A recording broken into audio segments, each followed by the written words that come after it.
शिव एक इंसान में काम वासना से संबंधित विचार इतने शक्तिशाली क्यों हो जाते हैं?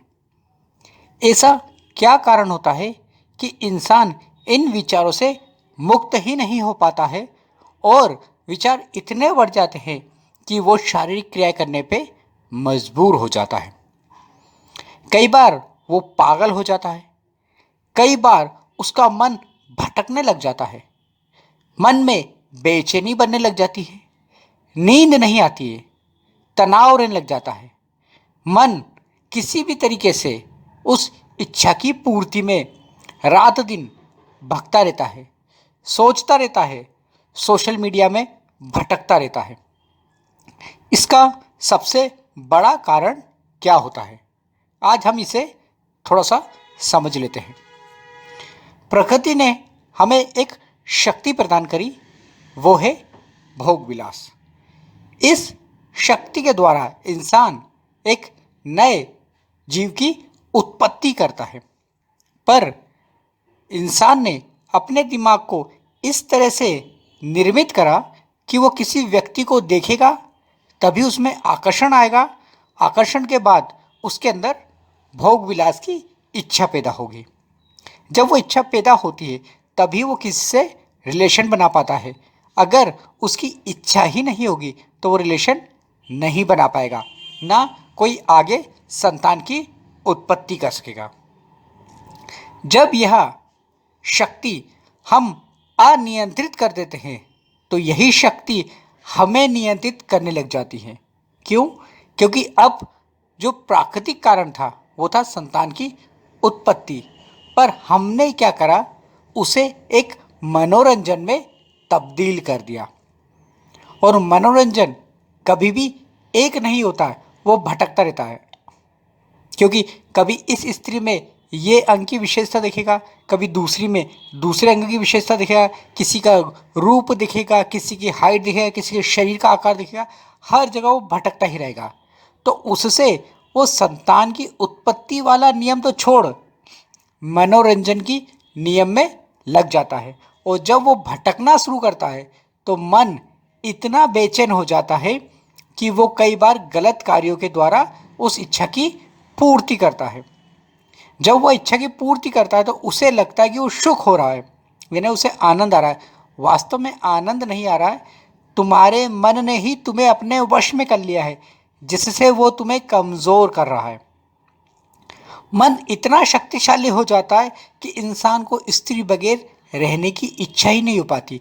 उसे ये लगता है कि मैं क्या संसार में अकेला नहीं रह सकता, मैं संसार में अकेला कैसे रह पाऊंगा।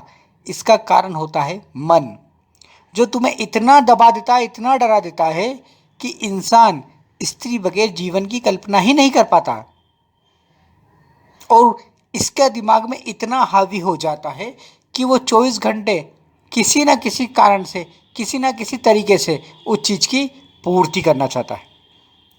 प्रकृति ने हमें कुछ गुण दिए थे, हमने उसे अवगुण में बदल दिया। क्योंकि जैसे जीव जंतु को देखेंगे तो किसी विशेष समय पे ही वो सक्रिय होते हैं, तभी वो एक नए संतान की उत्पत्ति करते हैं। पर हमने क्या करा, एक टाइम पीरियड छोड़ हमने पूरे ही साल भर हमारा शरीर सक्रिय रहता है। इसी से मैं तुम्हें एक कहानी बताता हूँ। एक बार गौतम बुद्ध अपने शिष्यों के साथ यात्रा कर रहे होते हैं।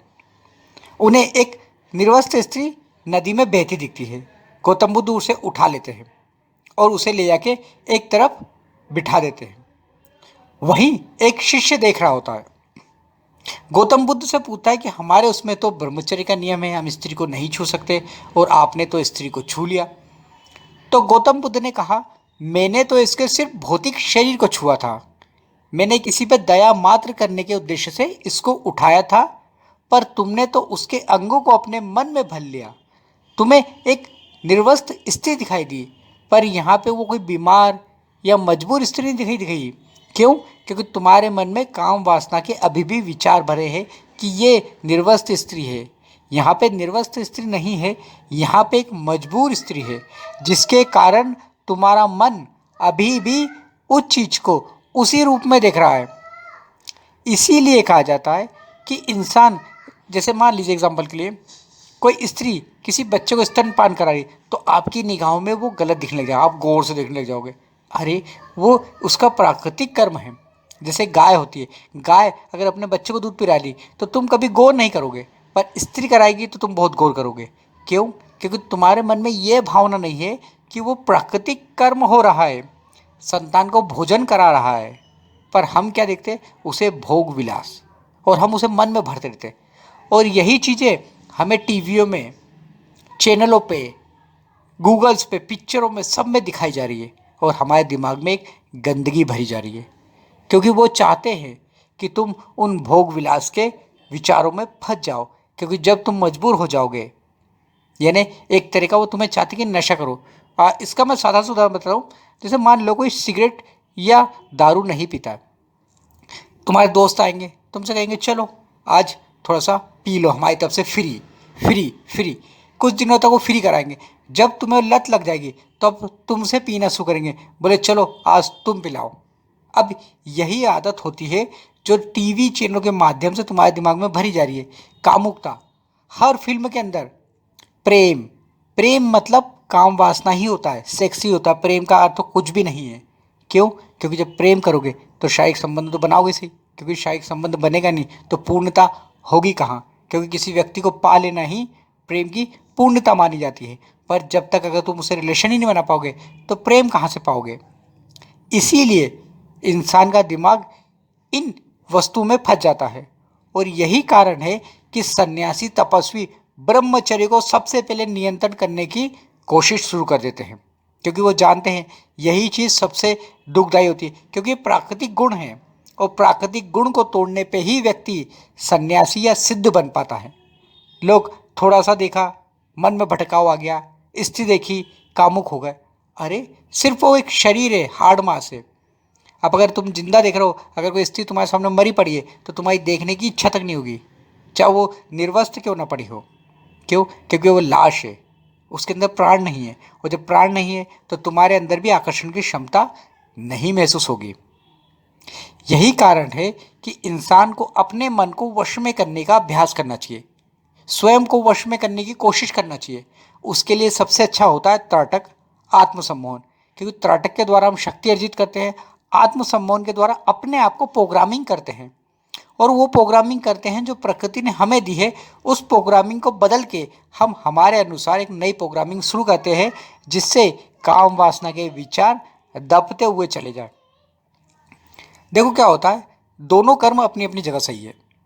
एक संतान उत्पत्ति करना है तो आकर्षण ठीक है, पर आकर्षण को मनोरंजन मत बनाओ।